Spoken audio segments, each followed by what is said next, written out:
दोस्तों, यूपी के मशहूर शहर यानी वाराणसी के हालात से तो आप सभी लोग पूरी तरह से वाकिफ होंगे,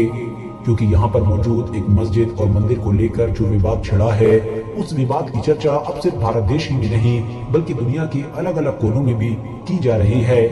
मंदिर और मस्जिद से जुड़ा ये विवाद न सिर्फ अब कोर्ट में पहुंच चुका है, बल्कि लोकल कोर्ट की तरफ से लिए गए कुछ फैसलों की वजह से अब वाराणसी में भारी पुलिस भी तैनात कर दी गई है ताकि हालात खराब न हो सके।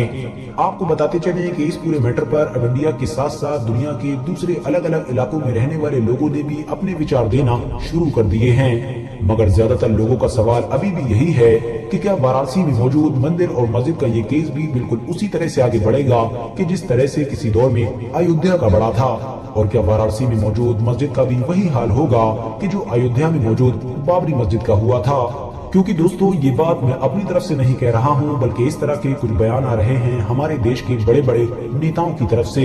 इवन असदुद्दीन ओवैसी, कि जिनकी गिनती भारत के सबसे मशहूर नेताओं के साथ की जाती है, उन्होंने तो ये तक कह डाला है कि हम पहले ही एक मस्जिद यानी बाबरी मस्जिद को धोखे से खो बैठे हैं, मगर अब हम एक और मस्जिद नहीं खोने देंगे। दरअसल दोस्तों, वाराणसी की जिस मंदिर और मस्जिद को लेकर विवाद चल रहा है, ये दोनों एक ही जगह पर मौजूद हैं, यानी इन दोनों की लोकेशन बिल्कुल बराबर बराबर है। तो अब हिंदू पक्ष के जो अदालत में अपनी अर्जी लेकर पहुंचा है, उसका ये दावा है कि बराबर में जो मस्जिद मौजूद है, कि जिसको ज्ञानवापी मस्जिद के नाम से जाना जाता है, ये मस्जिद भी किसी दौर में एक मंदिर ही हुआ करती थी,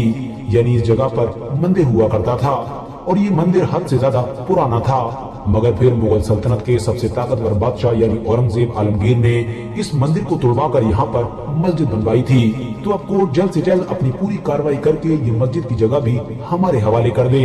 मगर दोस्तों, दूसरी तरफ मुस्लिम पक्ष का कुछ और ही कहना है। उनका मानना है कि यहाँ पर हमेशा से ही मस्जिद मौजूद हुआ करती थी, यहाँ पर तो कोई मंदिर हुआ ही नहीं करता था। फिलहाल दोस्तों, आज की इस वीडियो में हम इस पूरे मैटर को हिस्टोरिकली जानने की कोशिश करते हैं और जानते हैं कि क्या सच में इतिहास में यहाँ पर ऐसा कोई मंदिर हुआ करता था कि जिसको औरंगजेब आलमगीर ने तोड़वाया था, या फिर ये सिर्फ और सिर्फ झूठ है। तो चलिए अपनी इस वीडियो को शुरू करते हैं। दोस्तों, सबसे पहले तो मैं आप लोगों को ये बताता चलूं कि ज्ञानवापी मस्जिद और इसके बराबर में मौजूद जो मंदिर है, इसका पूरा मामला इतिहास में साफ तौर पर जिक्र नहीं है, बल्कि ऐतिहासिक तौर पर इन दोनों चीजों का ये जो मुद्दा है, ये हद से ज्यादा कॉम्प्लिकेटेड है।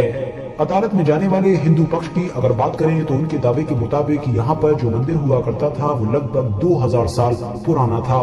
जिसको मशहूर शासक महाराजा विक्रमादित्य ने बनवाया था। वक्त गुजरता गया और फिर 1669 में मुगल सल्तनत के बादशाह औरंगजेब आलमगीर ने इस मंदिर को तुड़वाकर यहाँ पर मस्जिद बनवा दी थी। जबकि बात करें अगर मुस्लिम पक्ष की, तो उनके मुताबिक यहाँ पर कोई मंदिर हुआ ही नहीं करता था और उनके मुताबिक इस मस्जिद का इतिहास भी हद से ज्यादा पुराना है। मुस्लिम पक्ष के मुताबिक यहाँ पर यह मस्जिद औरंगजेब आलमगीर से भी पहले से मौजूद थी और इस मस्जिद को मुगल सल्तनत के ही एक मशहूर बादशाह यानी अकबर के ऑर्डर पर बनाया गया था। इतना ही नहीं, मुस्लिम पक्ष तो ये भी दावा करता है कि वो एविडेंस भी दिखा सकता है। इनके मुताबिक इनके पास इससे रिलेटेड रेवेन्यू रिसीव्ड भी मौजूद हैं, यानी जो इस पर खर्चा हुआ था और जिस तरह से इस पूरे स्ट्रक्चर को बनाया गया था, इसकी बहुत सारी चीजें उन लोगों के पास मौजूद हैं। मगर जिस तरह के भी एविडेंस इन लोगों के पास मौजूद हैं, उसको अदालत ने कबूल करने से इनकार कर दिया है।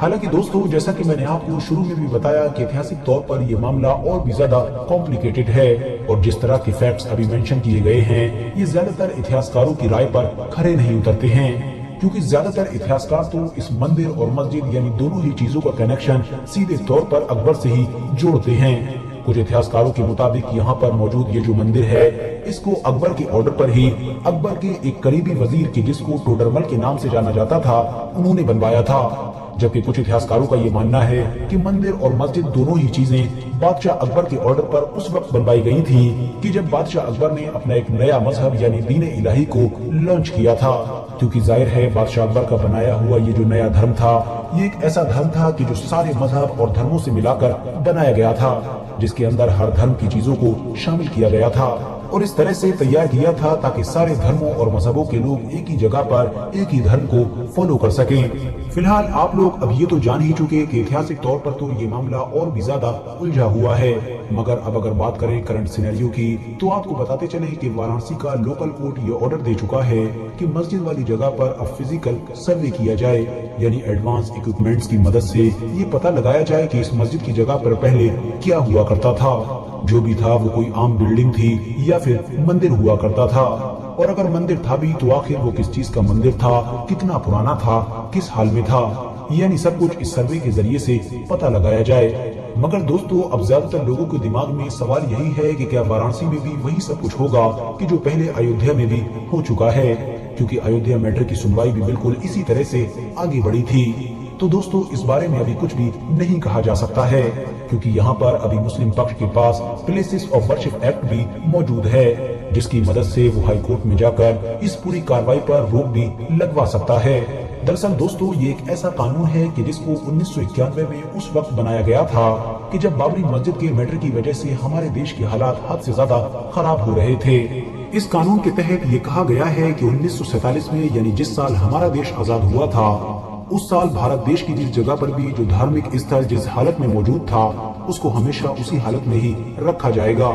यानी 1947 में अगर किसी जगह पर कोई मस्जिद बनी हुई थी तो बाद में चाहकर भी उस जगह को मंदिर नहीं बनाया जा सकता है।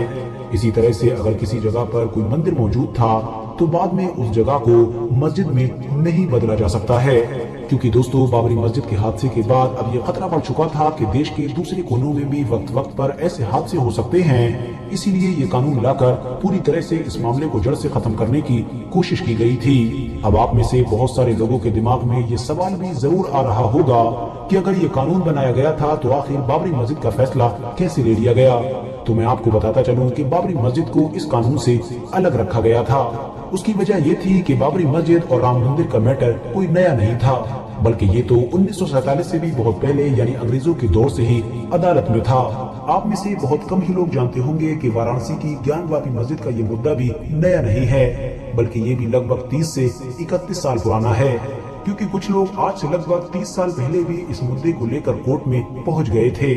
मगर इसी लॉ के तहत कि जिसके बारे में मैंने आपको अभी बताया था, कोर्ट ने इस पूरे मामले को रिजेक्ट कर दिया था और कहा था कि इस मामले में आगे कार्रवाई नहीं हो सकती है।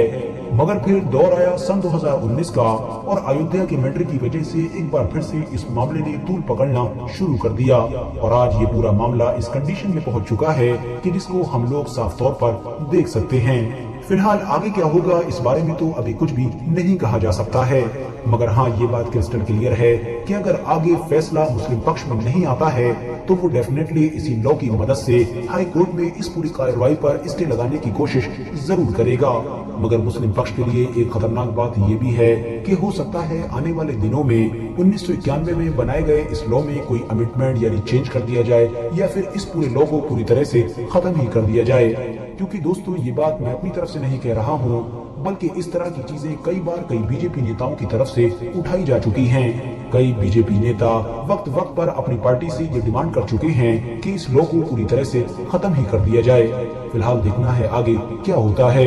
वीडियो पसंद आई हो तो वीडियो को लाइक करें और अपने दोस्तों के साथ भी जरूर शेयर करें, और इसी तरह की नॉलेजेबल और हिस्टोरिकल वीडियोस हमेशा देखने के लिए हमारे इस चैनल को सब्सक्राइब करके साथ ही में बेल आइकन को भी प्रेस कर दें।